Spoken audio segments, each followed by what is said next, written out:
Welcome to Basic Brewing Radio for Thursday, September 21st, 2017. I'm James Spencer. Here at Basic Brewing Radio, we're all about home brewing. This week, our last interview from our trip to Minneapolis for HomebrewCon. Steve Wilkes and I visit with two of the founders of Fair State Brewing Cooperative. We talk about their interesting business model and sample delicious hoppy and sour beers, and of course, get tips on how to brew them. If you go to basicbrewing.com, you can find archives of our audio and video shows, our DVDs, our brewer's logbooks, and our other brewing gear, basic brewing gear. You can follow me on Twitter and Instagram at Basic Brewing, and find our show page on Facebook as well. Thanks again to everybody clicking on the Amazon.com associate link on our basicbrewing.com site. Whenever you think of Amazon shopping, think of us first, and click on our associate ad on the right-hand side of basicbrewing.com. It won't cost you any extra, and you'll be helping us to bring you the show, and we greatly appreciate your support there. And we have associate links for Brew Your Own Magazine and the American Homebrewers Association on our site as well. We have a cool Basic Brewing app on iTunes and Amazon.com, and we're found all over the place where fine podcasts are served up. And you've apparently figured out how to find us. So. And if you'll do us the favor of rating us on iTunes and maybe leaving a nice comment, that'll help new listeners find us. And finally, if you want to put a tip in our tip jar, some coinage in our virtual guitar case, you can go to basicbrewing.com/support, and thanks everybody who's done so already. For the third week in a row, a hurricane is topping the news along with a major earthquake as well. Maria is pounding Puerto Rico as I record this, and Mexico City has been slammed by a major temblor. Our thoughts are going out again to those who are affected in those areas. Mother Nature is certainly not being kind lately. Back here at home, we're doing okay. Steve Wilkes of Steve's Brew Shop and I got together and shot 3 videos this week. 2 were episodes of Basic Brewing Video, one of which should be up by the end of the week, so look for that. And the third was a video for Steve's YouTube channel. In that video, Steve starts a sizer and on camera there in my kitchen and walks us through the process of getting that going. Meads and sizers are super fun and easy to put together. That should be posted soon, too, so I'll let you know about that through social media if you follow me there. Since this past week's show, I started another kombucha and beer experiment.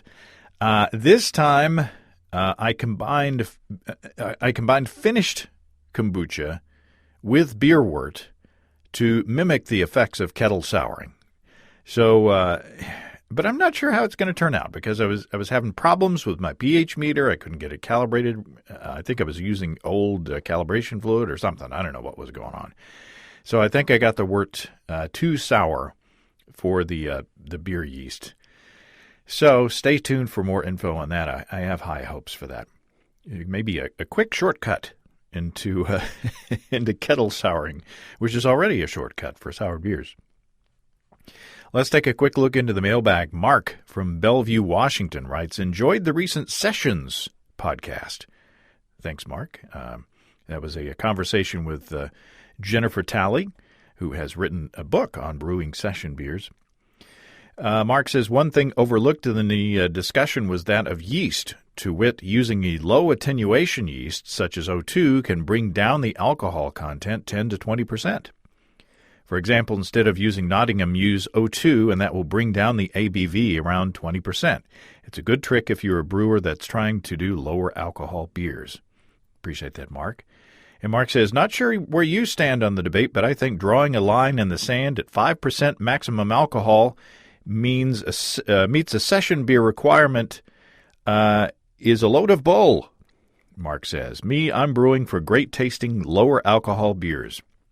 5% or close doesn't seem to meet the spirit of lower alcohol in my humble opinion. I think the session bar should be 4% and maybe 4.5%. Certainly, your iterations of rye wit all fall far below the 5% level. For those looking for a lower alcohol beer with great taste, I highly recommend the British Isles for guidance. A lot of decent tasting beers in the 2.5% to 4% range, milds, browns, ordinary bitter, stouts, etc. Well, thanks, Mark. I appreciate the tip and the thought. Back in my college days, during the Stone Age, at least in Arkansas, beers of 5% and above had to be labeled as malt liquor. So, so maybe the line of delineation or the definition line for session beers is shifting over time. I can definitely see where you're coming from, Mark. But the good news is that as homebrewers, we can make our own rules and then break them if we want to. Let's have a quick word from our sponsors, Desiree and Dave of High Gravity in Tulsa. It's been a while since we've talked about the Build Your Own Beer feature of HighGravityBrew.com. It's pretty cool. Build Your Own Beer lets you select your ingredients from one page, including adjuncts, yeast, priming options, fruit flavorings, and purees. You can even name your beer. And at the bottom of the page, the site keeps a running total as you add items to your order. So if you're on a budget and you need to track that kind of thing, it's easy to do that. And that stays visible the entire time, so you can see what your order is coming up to. And if you're new to brewing or want to order a kit for a friend or a relative, the Build Your Own Starter Kit lets you customize the basic equipment kit, again, all on one page. And be sure to check out the electric brewing systems, of course, that take the pain out of propane. Check all that out on our friends' family-owned and operated HighGravityBrew.com. That's HighGravityBrew.com. Now, as you've heard, Kevin Welch of Boom Island Brewing in Minneapolis was very generous in sharing his time with Steve and me and taking us around to some of the wonderful breweries in his town. This is the last of those interviews that were recorded up there. We had a great conversation with Sallee and Matt Hauck, two of the founders of Fair State Brewing Cooperative. Okay, here we are at Fair State Brewing Cooperative. You guys introduce yourselves. Hi, I'm Matt Hauck. I'm one of the co-founders and the director of sales here at Fair State. I'm Sallee, also one of the co-founders and the CEO. And with me is Steve Wilkes. Hi, James. And Robbie and Kevin are in the background. Hey, guys. They're the live studio audience for this thing. So Evan, since you are the CEO, all right, and you said that you were kind of the genesis from the homebrewing perspective of this whole thing, do you want to tell the story? Sure. I guess I'll start back with the homebrewing. So I've been big into craft beer since well before I could legally drink. I started homebrewing when I was 18. On a summer home from college, and I discovered that you could buy homebrewing ingredients without being 21, and thought that was a fine way to spend my summer. So now we can't, from a legal perspective, we cannot advocate. Yes, that is a terrible idea. Misbehavior. Yes, my youthful indiscretions. But so that was, has been one of my biggest hobbies for my entire adult life. Nico, our head brewer and third co-founder, who can't be with us right now, he was one of my roommates in college for part of it. We've been good friends for a long time, and we played rugby, which is how we met Matt. Matt played rugby for a different college. And so after we had graduated from college, me and Nico went to go watch a game between our two colleges playing each other, and kind of saw Matt in the crowd, pulled one of those, oh, I remember you kind of things. And we hit it off again and kind of eventually developed a kind of three-way passion for homebrewing between the three of us as like one of our big hobbies for those few years after college. And that's kind of when I think for myself, I definitely got a lot better and more serious about homebrewing, now that I actually had a job and could afford to buy things. That definitely helped. So at that point, I think it was 2009, I guess, that me and Nico left town. Yes. Yeah, I guess I should know. I left town. I don't know why I'm looking at you. But, so at that point, so I went to move to Chicago for law school. Nico moved to Austin, Texas to go to grad school in American Studies. And then Matt stayed in Minnesota, but also to go to grad school in nonprofit management. And then, so we kind of all just scattered to the wind. Come 2011, we met up in Austin for South by Southwest, and we were drinking beers at Black Star Brewing Cooperative, which was the first cooperatively owned brewery in the country, or at least consumer co-op. And it was kind of one of those light bulb moments for us. We had never seriously considered starting a brewery before, but I think part of it was like making good beer. I felt like we had to do more than make good beer, and that was such a unique idea. And Minnesota is such a cooperative-centric place. We've got more co-ops than any other state in the country. People know it and people understand it, and we could just sense the kind of community that they had down there, and we thought that would just work really, really well in Minnesota. And then the taproom bill was also about to kind of happen, and so we just kind of could see that Minnesota was such a strong craft beer community, and how much stronger it could be once taprooms could exist. And so then, yada yada yada, here we are. Well, I think we're missing the important part. Oh yeah, the important part of Nico being a professional brewer at that time, and just being, even before he was a professional brewer, being a way better craft brewer than either of us, or a home brewer than either of us. Took it far more seriously down in Texas than we ever did together. So he ended up, after he got his master's, decided not to pursue his PhD. So then he went and brewed for a few breweries, kind of on an internship or a part-time basis, Southern Star and Jester King primarily, and then he moved over to Live Oak, where he kind of did his first really long-term, full-time experience as a brewer, and spent there pretty much the entirety of his career before coming up here to start this. So, Matt, what is a brewing cooperative? Okay, so we are a cooperatively owned company. We are considered a consumer cooperative as opposed to a producer co-op, and that the people who own our business are our customers, specifically people who are members and typically come into the tap room a lot. It's a similar model to a grocery cooperative or REI. So the actual product that we're selling is not brewed cooperatively per se. I mean, not in the economic sense. We have a head brewer, we have a brewing staff. Like, we do a few homebrew competitions a year, like one homebrew competition every year, a few member designed beers and things like that for the tap room. But for the most part, we're trying to make, we're a cooperative in selling beer to people, and so people buy in. The memberships are $200 for an individual or $300 for a couple with sharing a single vote. That's a lifetime, and those member owners elect our bosses as the founders. We have a 9-member board who really is... Fired a lot of us. Yes. Wow. And that 9-member board really sets a lot of the long-term strategic goals, strategic decision-making. For the most part, kind of let Nico do his thing, although we are now slowly starting to respond a little bit more to market pressure since we make more beer. It's no longer as easy as when we were mostly selling into a tap room and kind of made what we wanted. Although I still think we're trying to make what we want. Just the amount we make are changing. As a cooperative brewery, it's just been really interesting. When we were back in our homebrew days, and this was before, we thought it was a craft brewer explosion back then, but 5 years ago compared to now, it still seems completely different. We always felt like we wanted to know more about how the business of beer worked. Like, it felt that, like, breweries were this black box that we couldn't necessarily see inside beyond, like how it works from a business perspective, how it's different from a brewing perspective, what grain sourcing looks like, all of that. So we wanted to be able to start something that was fairly transparent and let people get a little bit more involved in that process and let people see how that all worked.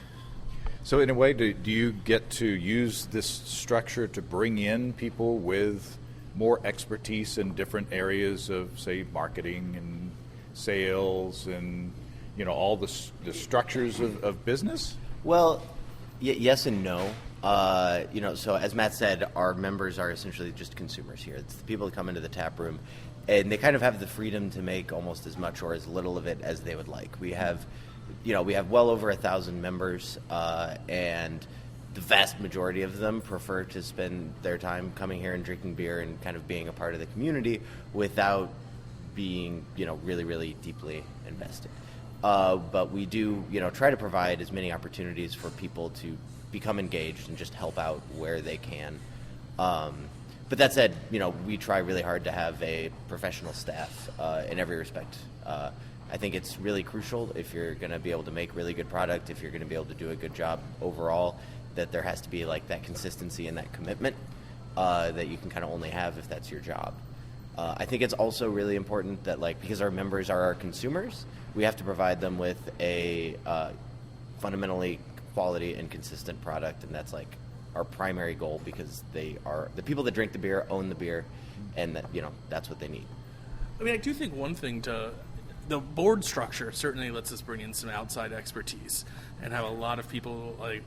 So on our board, we have everything from people who are in arts management to people who are VP of sales for companies to someone who's deep into finance at a co-op, at like the largest co-op in the country, at CHS. Like Lawyers, designers, yeah. So we do have a good variety of people on our board, and our board is essentially elected democratically by our membership. So we do an annual meeting every year to elect. Now it's just 3 on 3-year rotations for a 9-member board, and so, you know, it's made up of our membership that is that board that governs the business. So what is the philosophy of, other than the business structure, how do you approach beers? If you were to, you know, give the elevator speech to someone who didn't know anything about Fair State, how would you describe your product line, or how would you describe your brewing philosophy? Keep it clean. Which is a funny thing to say at a place that makes a lot of sours. But I think is still something that's really, for the most part, I mean, we make a Hefeweizen, it's very popular, but for the most part, we make very dry beer. Beer that finishes, attenuates a fair amount, finishes fairly low. We try to limit ingredients where it makes sense, while still exploring like fun hop varieties, fun other stuff. I mean, we do crazy things like smoked sours, but even with something like that, what we're really trying to do is produce these beers in a way that's going to taste good throughout an entire pour, and keep you wanting more. I mean, it's fun to go try a lot of different crazy beers, and we certainly are making some things, but like for the most part, we try to keep it. Stuff that. How do you want to? I think you're definitely there. In many ways, it's sometimes easier to think about like what we're not trying to do. One of my least favorite questions is when somebody comes up and says, you know, what's the sourest thing you have? What is the hoppiest thing you have? That's not what we're trying to do. That's not how we think about the beer. We're trying to, you know, make a final package that is complete, and completeness involves balance. It involves nuance. And if you're just trying to get the most something out of it, that you're not really trying to make a drinkable beer. And at the end of the day, we're trying to make beer that you want to drink. Part of it is, you know, you're sitting here at this tap room. We're trying to build a cooperative community around it, and you want to be able to sit down, have a beer with your friends, and enjoy it. And it's a lot harder to do that if it's, you know, a 12% sticky sweet beer that you can have like 3 sips of and you're done. So, Well, speaking of an approachable beer, this is the Pilsner. We've got a flight of 4 in front of us. You've been sipping on the Pilsner. What do you think, Steve? I think it's delicious. It's really good. The word drinkability came up, you know, as you guys were talking and as you were approaching that. That was the thing that struck me about all of these beers. Just going right down the line. So I know you asked me about the Pilsner, but going to the Roselle, it's very drinkable. And I've had a lot of hibiscus-y beers that I didn't think were drinkable at all. And some by really big famous breweries and some by little, you know, 2-barrel systems. This is very drinkable, and I could drink a pint of this. Again, I've had a lot of them that I couldn't, although it might be a fun novelty beer that, I'm proud I did this and I was able to do it. But it's not drinkable, and that's important to me as a consumer and as a brewer. So there you go. Yeah, it's a tasty Pilsner. We just had the Pilsner from 56 Brewing, and it's similar but different. It's interesting. This is a teeny tiny bit, I want to say, sweeter, but maybe it's maltier. Just it's very drinkable. It's step mashed. It's step mashed. Yeah, we do It's a 3-step. So it is a single malt, single hop, classic German Pilsner, Hallertau, Mittelfroh, and classic Weyermann Pils base malt. But it is step mashed, and I wish I could remember the temperatures off the top of my head, which I can't. But it's a 3-step mash. including the mash out. And what that does is it does help just bring a little bit more out of that, very classic Pils profile of the malt, and just get a little bit more cracker. Yeah. It almost tastes like a cracker. It tastes like a little bit of that.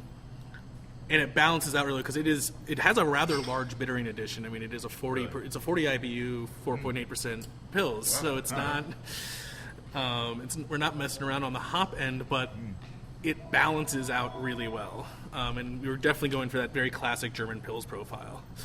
Yeah, it is very well balanced, and you wouldn't think that it's it's not overly bitter, but and I'm not saying that it's too sweet. I'm saying that in comparison to the one we previously had, it has a little bit more of a malt character. I like them both, but I'd love to see the different approaches from different breweries on similar styles. So no decoction, right?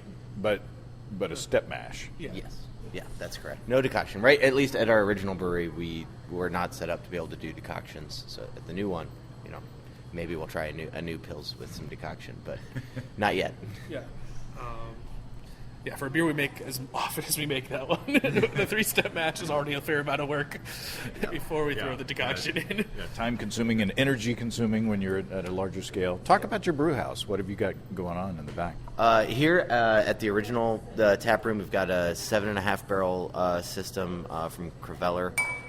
We double batch everything into 15 barrel fermenters. We've got 5 conical fermenters, and then we've actually got 2 horizontal reconditioned dairy tanks that we also use for fermentation and conditioning. And so at the new brewery, then we've upgraded to we've got a 4-vessel 30-barrel DME system, and then we've got 4 90-barrel conicals, and then 4 horizontal, again, reconditioned tanks for lagering. So you're moving on up as far as we are. Hopefully. Yeah. A little scary, but so far so good. Just started producing. Pretty new to us. Awesome. Well, what do we got here? This is That's the Saison. Okay. I hope so. I think that's the order that it's in. Do pound. Yeah. So that's in this case. Saison. In this case, we're going to dry that out as much as we can. It was the goal of that. We used the DuPont strain for that. We used to make it with the 3711 strain, but we switched over to DuPont. Despite some reputation, especially on the homebrew community, of DuPont stalling out, we've never had an issue. We let it free rise. That ferments lower 90s usually.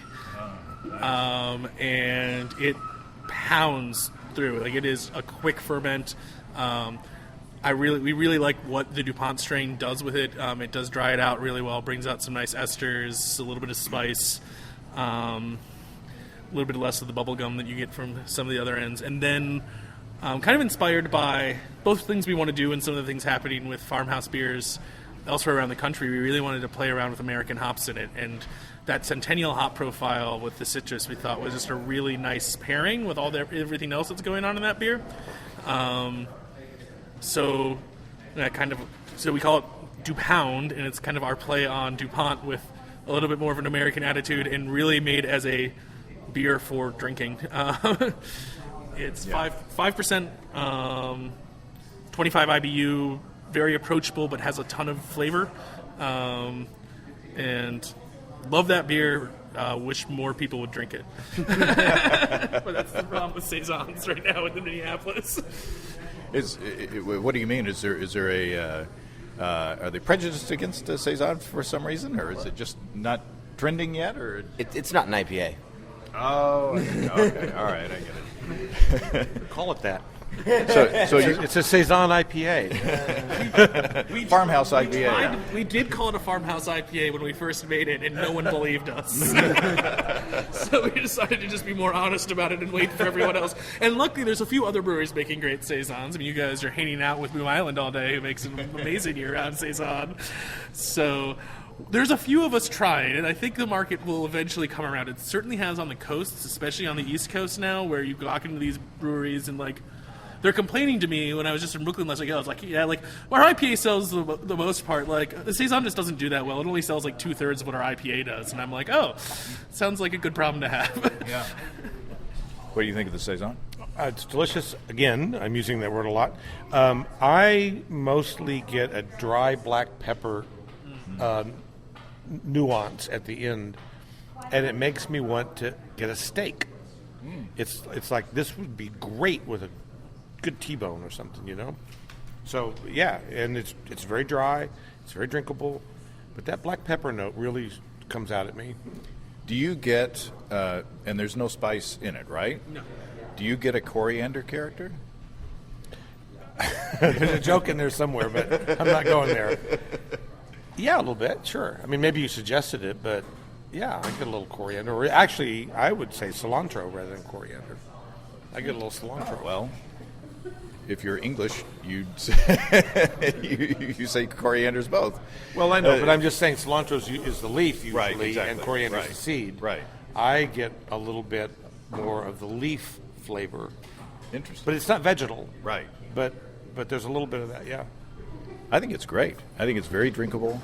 I think sometimes Saisons can be a bit challenging to me, just because the yeast character is so prominent. Yes. This is nicely balanced, very drinkable, and well done. I drink that all day. Thank you for the compliment. I do drink it all day. So, should we move on to this is the pale ale, I think. Okay, good. So I haven't tried it yet. That's so what you I would have poured. So Yeah, you, the Pale Ale. I'm drinking yeah. it right now myself. So this is our pale ale. It is Citra and Simcoe in pretty much equal measure. Straightforward, straight up. All of the hops are put in at flame out. Really just heavy on the aroma and the flavor. Keep it really nice and balanced, and just tons of that Citra and Simcoe character to it. Can we pause for a second? Okay. Sorry. What do you? While they're talking business, the tasting room is open. Things are happening here, Steve. It's a hopping thing. What do you think about the pale ale? It's really juicy. Yeah. Yeah, it's really juicy, and it's good. It's not. I'm really impressed with how many beers we've had today, not just here, but that the late hop editions, not doing the full 60 or 90 minute boil with the hops, and how really hoppy the beers are. Yeah. And it's very nice. Yeah, I'm gonna have to start playing with adding, if not the bulk, all of the hops at the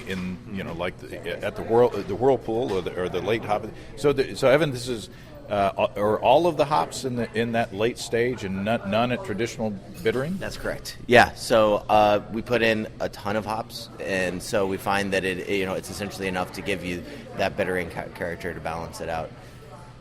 Yeah, I think it's great. Now I asked at 56, I asked Nick if you were a home brewer and wanted to duplicate this beer. You know, it's different on the when you get the big system and you got the whirlpool. Things don't, they stay hotter longer than if you're at 5 or 10 gallons. If you were to duplicate this technique on the home brewing scale, what are some tips that you would give? That's a great question. I think that honestly, I'd kind of give it a shot. It's been a long time, and I've never, in my homebrewing days, experimented with just doing flame out hops. That's only been since we've moved over here. But I think that if you just try to cool it down as quick as you can, or you could attempt to, I guess, put them in a bag and pull them out if you're a little worried about the over extraction of the bittering character to it. But I kind of feel like I'm shooting in the dark there. So how long do you have an idea of how long the hops stay at what temperature for how long, in your setup? Honestly, no, I have not brewed on the new system, and I am just not sure how long it takes there. Especially, I would imagine not terribly long, because we actually now have a 4-vessel system, so we can kind of pull it off the whirlpool much more quickly. So that would be my guess. I would say that this beer I love it. It's big and juicy in the hop flavor. I got a bit more bitterness from the 56, and it's unfair to you guys. I'm coming to you, I'm comparing beers, but in that version, I got a little more bitterness. Did you think so or not? It's delicious.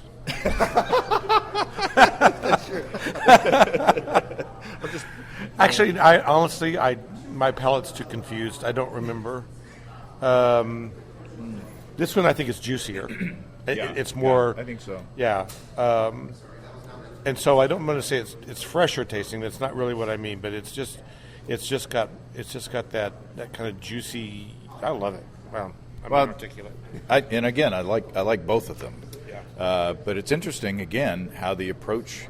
It just makes a different beer. I would drink pints of both of them all day long. Now, you guys also do tart beers. Yes, we do. Do you? Where do you come down on? Are you all kettle souring, or do you do? Okay, so explain your approach to getting the tartness in. Yeah, the one you've got in front of you is actually the only kettle sour beer we really make anymore on a regular basis. In cromulence. It's not kettle sour. Well, it's quick, Yeah, hot anyway. side sour. No, it was Roselle then. Anyway, so We'll cut that part out. not. But anyway, so what we do on the Roselle now is it's not quite kettle souring. So on our new system, we've got essentially a dedicated fermenter that's hooked up to our hot liquor tank, so that we can hold all of the beer at temperature for the period of time that we need without tying up the brew house. So essentially run it through, boil, do really short 10-15 minute boil, pump it over to the the souring tank. I don't know if we have a name for it right now. Leave it there to get the right pH, pitch, pure lacto, and then go back, boil, continue on like normal, pitch saison yeast into it. So, so we started off only doing kettle sours, not necessarily only, but those were the only things we had on because the other sour beers were taking a long time in the basement. So we did a lot of experimentation with different kettle sour beers. We had our what's called our Lactaback series, which was kind of our first foray into the kettle souring. We did about 13 of those. They were kind of all over the place, just different experimentations in how to do it while we kind of refined our process and figured out what we liked. But we do a ton of other barrel-aged, more traditional mixed culture sours and things like that as well. And stainless mixed culture sours. We do that. Yeah. Which are, and we generally, and not mixing it, we do a little bit of blending with those, but less than we used to. But usually our barrel stuff is barrel fermented. We go straight from the heat exchanger right into the barrels. We didn't used to do that, but we started doing that, and it's just worked beautifully because those barrels now have gotten Lots of fun. they got Yeah, all our funk. They great got culture. good yeast cultures in there. They got good lacto cultures in there, so they start to really do a good job. Some of them now are limited to just our smoked sours, but It's hard to get the smoke out once it's in there, I imagine. and then we also started doing. We have at our new facility have a couple dedicated fermenters in a separate room just for stainless fermented sours. And then again, similar mix. Usually, we have a house lactose strain that we've isolated that we will grow up for those. For Brett, we use a lot of Brett Bruck's Dre, and a little bit. What's the one that just got reclassified from Brett to SAC? That's the Twa. Twa. Yeah. Yeah. But we use a lot of different Brett strains, but I think, the Bruck's Dre is the primary one that we use, especially in a lot of the stainless stuff that we do. Our Lactaback that we've done most recently has kind of shifted then from a kettle sour to a mixed culture, but in stainless, and so, then that's, essentially, SAC, Lacto, and then Bruck's Dre. And then we do a few beers that are just SAC and Brett. We do a Brett IPA, which is not 100% Brett ferment. It's Brett and SAC co-ferment, and a Brett Saison. So no tartness, just some funk. And with both of those use a little bit of the Twa and the Dre strain, which ends up just really nice and juicy and pineapple-y and like really like a little bit more on the fruity end of what Brett does than on the horse blanket end. Nice. Not that the horse blanket's not nice sometimes. Yeah. Well, So I'm curious. So as a home brewer, you guys are telling me that you're souring in stainless and you're souring in barrels. Tell me why you do one beer in one and one in another, and what is the difference that you expect between the two? So if I had the exact same beer, and I did one in the stainless and one in the barrel, what would be the difference that you would expect from that? I think the primary reason we do it is kind of from a process perspective, more so than necessarily like an end result. The vast majority of the barrels that we use are, what would be referred to as neutral barrels. So, where the wineries have essentially, just used them to hell, and just there's no real appreciable oak character left.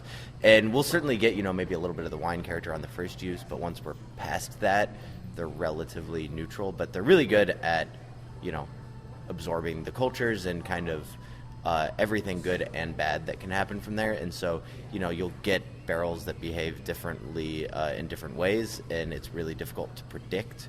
So there's a lot of value in there. I kind of liken it to, a painter's palette or something. You've got these different varieties of barrels that have different flavors, and then you can kind of blend them and get what you want. Stainless allows us to, I think, have a lot more control over that process. We essentially start from the same place every time. So it kind of allows us to kind of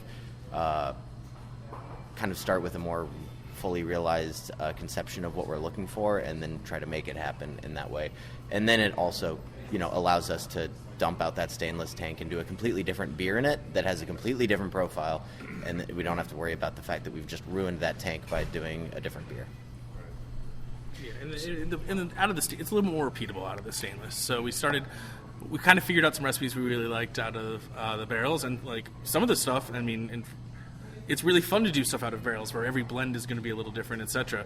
But it's also sometimes like, okay, with like a Brett Saison and Brett IPA that we're going to be making most of the year, with a Berliner Weiss that we were going to make every year, we kind of wanted to have a little bit more repeatability. The stainless lets us start with the same mixed culture every time. That's hopefully it's going to mutate some, but mutating less than whatever's living in the barrels. So let's talk specifically about this one, the Roselle, the sour saison with hibiscus. So you've got a kettle soured beer, fermented with saison yeast, and then you've got hibiscus in there. So how do you strike that balance? I mean, how do you get the hibiscus character in there? And Steve, you were saying that you've had hibiscus beers that were overpowering in the past, but this one's not. It's nicely well balanced. It's fun. The three things work together very, very well. So, how do you treat the hibiscus? How do you get it in there? Give us some tips, some hints. We buy dried hibiscus flowers. Yeah. I'm trying to remember where this is. We throw them in at Whirlpool, I'm pretty sure. Yeah, it's Whirlpool. And I've known a lot of breweries that throw them in a lot earlier in the process, or leave them to steep in the fermenters. And I think that both of those processes can kind of pull too much from the hibiscus. I was talking to a brewer at Great American Beer Fest who was talking about like how he made a non-sour beer with hibiscus that was much more sour than a sour beer that he had made, because it does contribute some to that profile. So so we throw it in there. We use this powdered hibiscus. It works really well for us. Gives us really great color and just kind of that more nuanced hibiscus profile rather than just kind of something that hits you in the face. Yeah. It reminds me. Bear with me here. This reminds me a lot of a dry French rosé wine. Yeah. It has a wine-likeness to it. Of course, it's carbonated, so throw that out. But if you get past the carbonation, then it has that kind of summery, light, berry-like that you would expect in a good. I'm not talking about cheap rosé. I'm talking about really good French rosé. This goes there for me in terms of where my palate is with it. As far as I'm concerned, that's like the highest compliment you can pay that beer. That's kind of what we were going for. Way to go, Steve. Yeah, it's delicious, by the way. The history of that beer is also interesting because it was the second or actually the third kettle sour we made, but the second in the series, in the Lactobacc series that we were kind of experimenting with. And we kept on having requests to make it over and over again that we had to eventually give it a name. And then it was the second beer we put in cans, and now that is the beer we make the most of. Wow. So it was really important to have a separate souring tank for that to keep up with, or at least free up the kettle for other things. Very nice. Now you got a bottle there. I do. This I've been eyeing that bottle. Yeah, this we're moving into the mixed culture territory. So this we call it the Grodzisky. For these very pedantic homebrewers out there, it's somewhat less traditional because it is sour. But we somewhat joke, tongue in cheek, call it the Polish champagne. Relatively low in alcohol. What do we got here? Yeah, 3.8%, 100% barrel fermented, 100% smoked wheat malt. And, it's fermented in the barrels that we use for the smoked beer that we use. So we also do our Lichtenheiner, which is a similar beer. It's a little bit more alcoholic, and so we kind of do those both in these barrels. And it's one of our favorites. I mean, smoke and sour. We never thought that people would like it, but they do. Did you say 100% smoked wheat malt? Yes. Wow. Okay, I'm going to let you talk while I sample. Kevin's giving a big okay from the end of the bar. That's mighty good. That's better than that. I like smoked beers and make them somewhat regularly, and I love the subtleness of it. I love the effervescence. I love the cleanliness of it. It's not like chewing on an ashtray. A lot of smoked beers are. Boy, it's just like the best campfire in a bottle. It's very nice. What do you think, James? The smoke is big on the nose. Well, I'll go. Okay. Sorry. I got smoke in my nose. The smoke is really big in my nose, and that kind of intimidated me at first. But then I tasted it, and it's nicely balanced. It's nicely smoky. But then when you're done tasting it, the smoke evaporates. It goes away. It's not a lingering, acidic, acrid smoke. So I think there's a little magic trick in there. And because of the wheat, it's kind of lemony as well. There's a little bit of a lemon note, and I think that's that wheat coming through. Oh, Very good. there's a lot going on there. Now let's I'm gonna save some of that so I can sit and think about it for a couple of minutes after we quit talking. Okay, so you're a professional brewery, and this is 100% wheat beer. Yes. How do you guys do this without getting a big glob of glue in your mash tun? Rice hull. Yeah. Tons of rice hulls. You could argue with the 100% wheat if you want to tell me that the rice hulls are contributing anything to it. I think it's a lemon note. Lots of rice hulls. Okay, all right. Because I can do 100% rye beers, with my brew in a bag setup at home, but yeah, okay. Well, and it's clear. You would think of a wheat beer. People think of wheat beers as being cloudy. This is not cloudy. This is as clear as the Pilsner was. I'm curious what the yeast is that you use in it. So are we. Well, you got it's in the barrel, so you got all kinds of, Sorry. you got all kinds of stuff in there. Smoky stuff. Yeah. No, no, it's a good question because people might have missed what are you that. going to pitch in there? I believe. So disclaimer. Neither of us have anything to do with brewing the sours for the most part and actually pitching anything. But I believe this is one of the ones that we use a powdered Hefe yeast in. That performs super well for primary in barrels. Yeah. I could be wrong, and if Caleb listens to this, he will tell me. There's a lemony flavor to it as well. Yeah. It's lemony and it's smoky, which didn't sound like it'd be good. Well, I remember that you made that 100% wheat beer last summer, I believe. You were playing around with that stuff. Suddenly last summer, and you were at the motels. And nobody will get that joke. it's a joke. Anyway, if you're a Motels fan, you'll get it. 80s reference. That's right. So, but at any rate, that's why I remembered the lemon, because that beer was very lemony, and this strikes me the same way, except it's smoked and sour and more complex. Wow.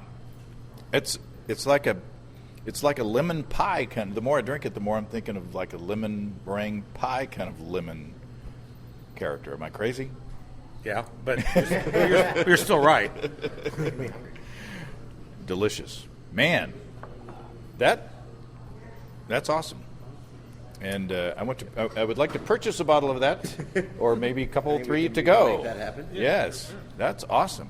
Well, guys, Fair State Brewing Cooperative here in Minneapolis. Matt, Evan, thank you guys for your time and your hospitality and your advice. Thank you for coming. Thank you. But thanks again to Evan and Matt and Kevin and Steve.